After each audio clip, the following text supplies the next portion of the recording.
Hey everybody, it's Jeremy. Welcome back to EA Tetragrammaton, where we are playing This is turn 89. This game will never end. Let's jump into things. Ah, shit. I got a password. Password! What's the password? Alright. NC9, the NC has claimed the throne of eternal suffering. Fantastic. We've done some summon of Kusarikus. We've done some cloud trippies to get Gudu 85 and 108 out of the trap that is the Verdant Steppe. Ishib 33 has found a magic site in Faraway Sea. It's an ancient temple of the deeps, which is like it's like astral and something. We'll check. Yeah. Just check. Astral and water. Cool. Dope. Awesome. We have captured some blood sacrifices in Ctesiphon, and now Nezar II has been attacked. Umpteenth time. Hey, it's a defiler of dreams. Fantastic.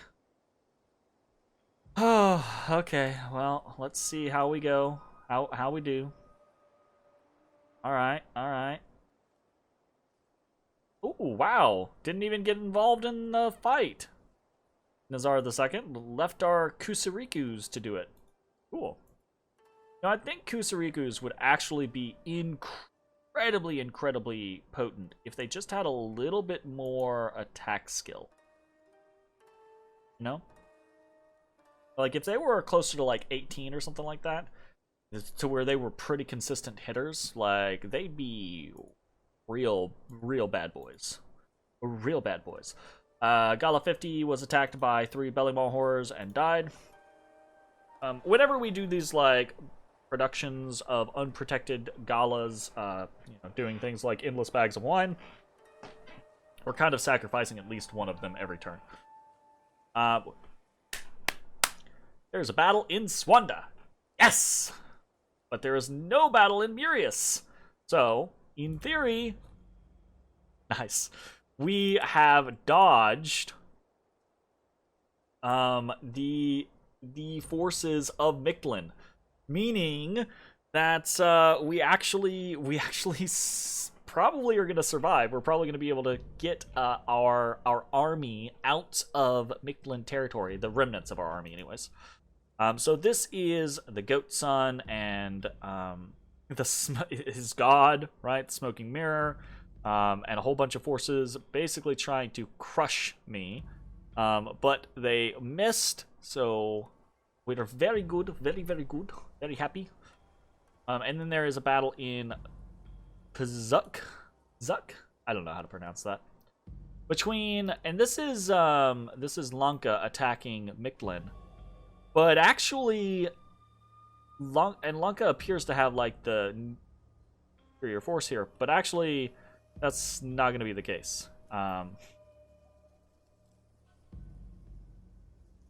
Because this guy, this little fucking Mictlan priest, what the fuck, has 2 flesh eaters, boots of the messenger, armor of knights, and fucking a gore helm.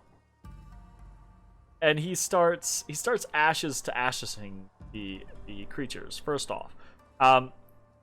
So I think just with that he wins, right? But even if the undead had gotten to him, I don't think they would have been able to kill him. Like, the Marcadas couldn't have done damage. I guess maybe the Bandar could have hurt him. And these Soulless probably wouldn't have been able to hurt him. That's a really funny, like, outfit. I just wanted to put that out. Like this blood hunter over here is just super fucking kitted. So anyways, there's that. And then we have a couple of events. 200 people left from Whispering Wastes. Most laws have been abolished in Troll Peaks because the place has just gone to shit. We've got Unrest in the Womb. We have gained some fire gems in Cool. We gained some air gems in Hidden Realm. Across the entire world, the Throne of Suffering has increased order and dominion. Deadly disease continues to spread in Troll Peaks. Because of the presence of Pazuzu in Verdant Steppe, people continue to die. Verdant Steppe remains breached. He didn't attack this turn, which is odd, I guess. So, yeah. And then we did some patrolling. And that's pretty much it. So, what are we doing? Let's take a look at the Mictlan stuff, because that's the stuff that seems to matter the most, right? So, he moved out of Mictlan and into Swande with a massive force, and then he moved out of Murius and into Trottern with another decently large force, right? If he had hit us with this force, we probably would have died. Like, we're trying to defend ourselves, but we probably would have died. So, very interestingly, we are able to now move, just fucking book it, just run. So, we're not home free yet, mind you. He might magic phase us or something like that, and that could screw us over. But in theory, we can now move the entire army from Murius to Getia. And we should be okay, which is nice because that means that we don't have to lose all of these, you know, different scenarios. In fact, I might actually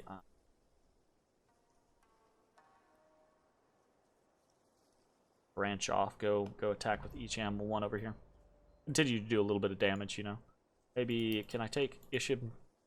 We'll take Ishib and Isham 1 up there. Okay, so that's what's going on over in Mictlan's territory.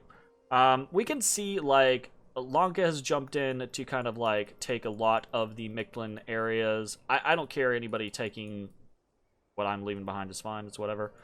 There's a large force here in the Verdant Steppe. There's the massive Mictlan force itself, which I'm assuming is probably going to consolidate with this other force in Trottern. And, yeah, we're gonna have to figure out how to actually deal with that. Because I don't know. I don't fucking know. Right? We've got to get...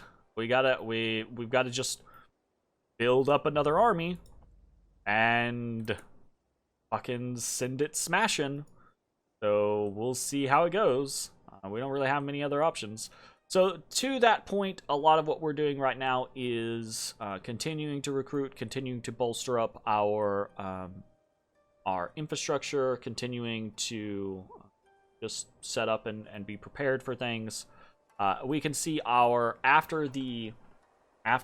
Pangea's dominion, you know, was destroyed, our dominion has exploded outward rapidly, and it's gonna continue over the course of the next several turns.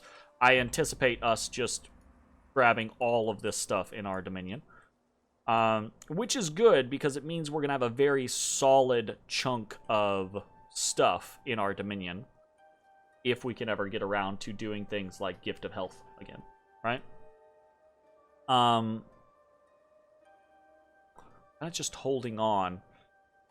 Some of the other interesting stuff that is happening, we're sending an INSEE up to Monarch Woods. This is part of a plan to just have an INSEE at the ready pretty much everywhere, right? Just because that's going to be good for us. We are continuing to reinforce down into Kailasa, continuing to... Now, the unrest in Silverfangs is low enough that we can actually do things here. We can actually recruit units here. So we're continuing to do that. We are swapping over in a lot of places from utilizing Spear Guard to utilizing Guard. We had been using Spear Guard because Spear Guard are just a little bit cheaper, and generally speaking, I like the Repel option over just the slightly more damage. But since we're going to be playing a little more defensively going forward, we're going to take Guard for the castle defense bonus, probably. So that'll be something. We are chaining around a couple more elders. We are sending crystal sorceresses over towards the Pangean front to help build back up this army, right? And then we have the army in Trackless Wastes at the ready to defend our eastern front and Jabal Kish specifically. We're building a temple there this turn. We'll see how that goes.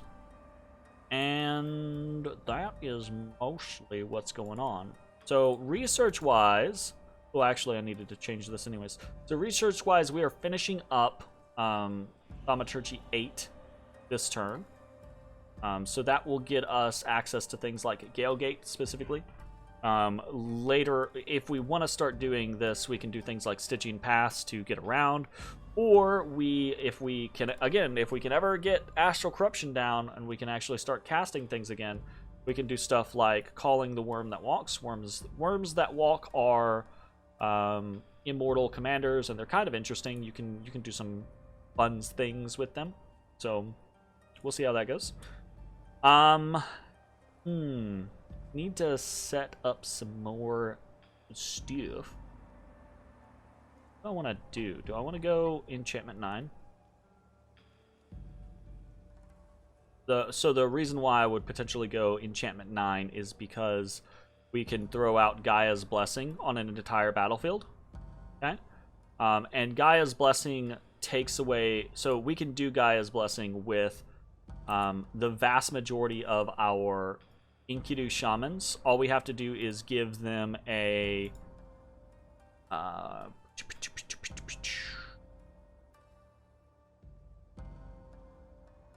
Sorry, my brain just died.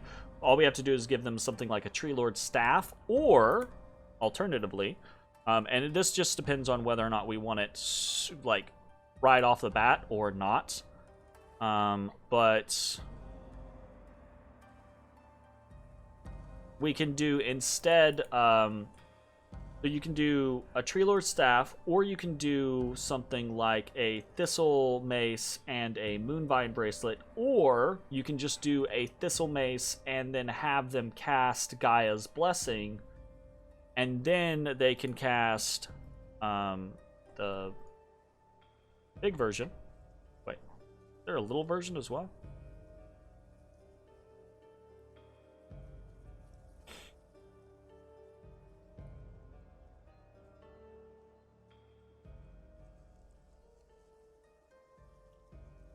Strength of Gaia, sorry. So they can cast, if they have a Thistle Mace, they can just cast Strength of Gaia, and then that gives them +1 nature, so they'll be nature 5, and then they can cast Gaia's Blessing very easily, right? And Gaia's Blessing is really good because it does basically all of the resistances. You don't have to have 15 different people doing different resistance buffs, etc., etc.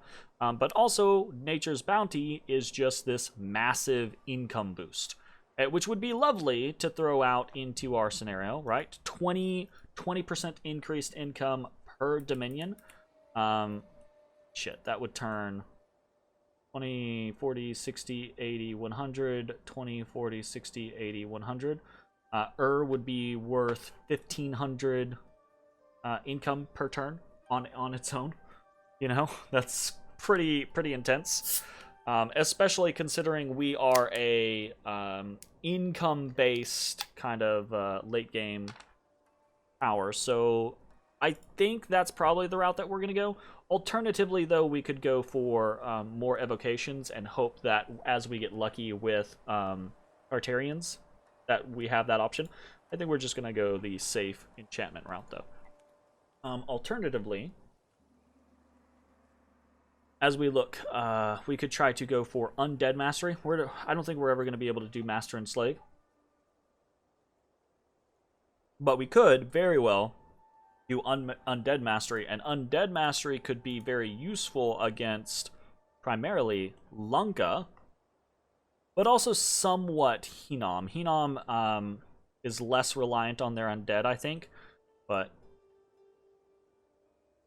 Alright, anyways, that is actually mostly it for the turn.